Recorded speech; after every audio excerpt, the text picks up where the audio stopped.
Good morning everyone. My name is Abigail Marbabatuan and karon kay akong report ang akong topic which is the TCP or IP subnetting, VLANs, and DNS and DHCP.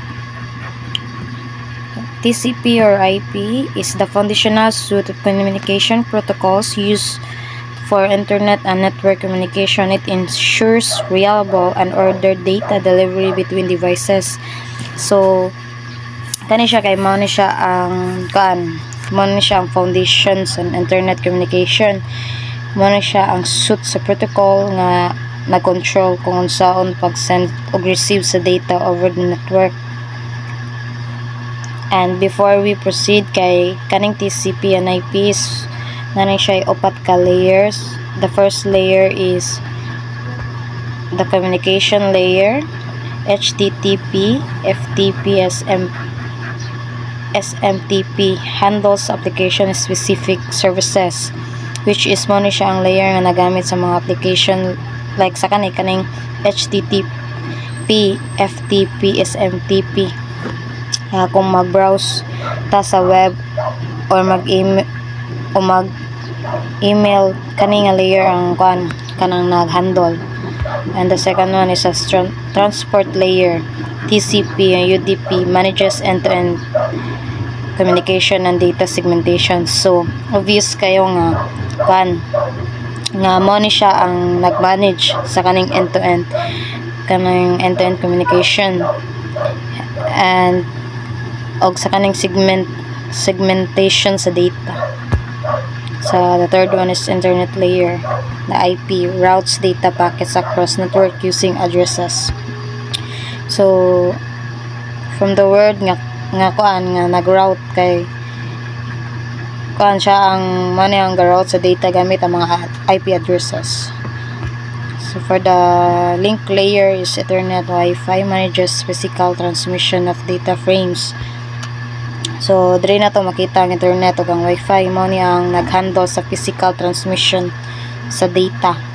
So ang kaning next kay kaning which is the diagram from source down to application layer, transport layer, network layer, and link layer. Then yung mo ni siya maabot ni siya sa kanang cloud, internet, and up to link layer, network layer, and transport layer, application layer to destination.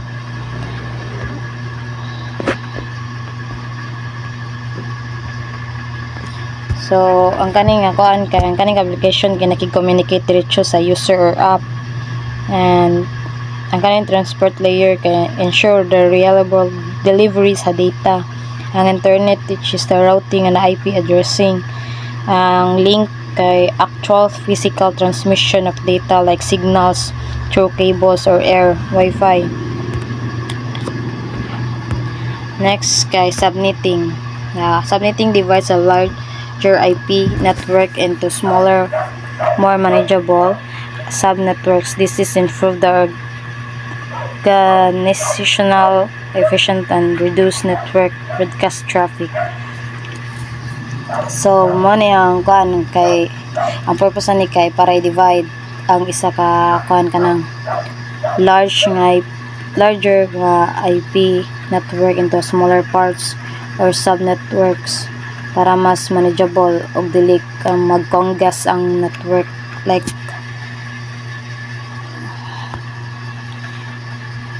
benefits ni kay improve security by isolating network segments, reduce network congestion, and enhance the performance. More efficient use to IP addresses. Ang K-terms kay 32-bit number distinguish the network address from the host address within the IP address. For example, 255.255.255.0 for a class C network. So mo ni siya kaning classification sa IPv4. So sa class A may 1 to 126 nga default subnet mask. Network each is 255 niya ang host niya kay 0.0.0.0.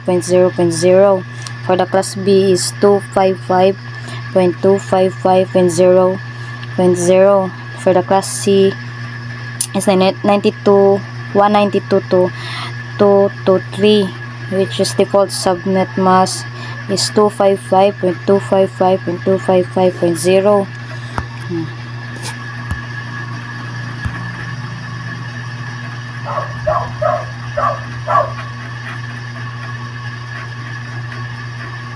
So ang kaning siyang kaning class A kay which is the first octet lang ang pang network. Ang remaining 3 octets kay pwede mag-hold og millions of devices. So ang kaning class B kay ang use ni is medium to large size network.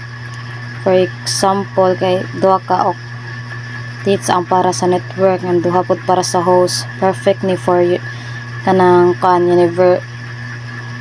universities or large organizations. For the C is small network, used for small network like small business or home network. For example kay tulo ka octets ang para sa network ko sa octets sa ang host, so up to 254 devices ra ang pwede. So ang VLANs is virtual LANs allow network administrators to logically segment network without physically moving devices or recabling devices, and the same VLAN can communicate as if they are the same physical segment regardless on their actual physical location. So it's very useful kay instead nga magbalhin pa ang cables physically, you can just logically segment the network. So bisan naa mo sa different location, basta naa mo sa same VLAN, maka-communicate gyapon mo as if naara mo sa isa ka lugar. So enhance security, isolates sensitive data and restricts access. So better traffic management, reduce broadcast domain and improve network performance. Flexibility simplifies network reorganization of user mobility.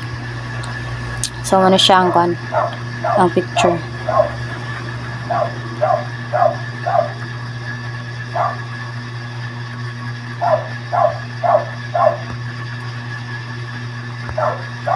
So sa DNS, sa domain name system translates human readable domain names. Example that into machines readable IP addresses 192.0.2.1. This mapping is crucial for web browsing and email. When you type a domain name, your computer sends a query to a DNS server, which then resolves the name to an IP addresses. This IP addresses is used to access the desired website and or service. DNS simplifies the internet navigation by eliminating the need to memorize the complex IP addresses, making web browsing intuitive and efficient.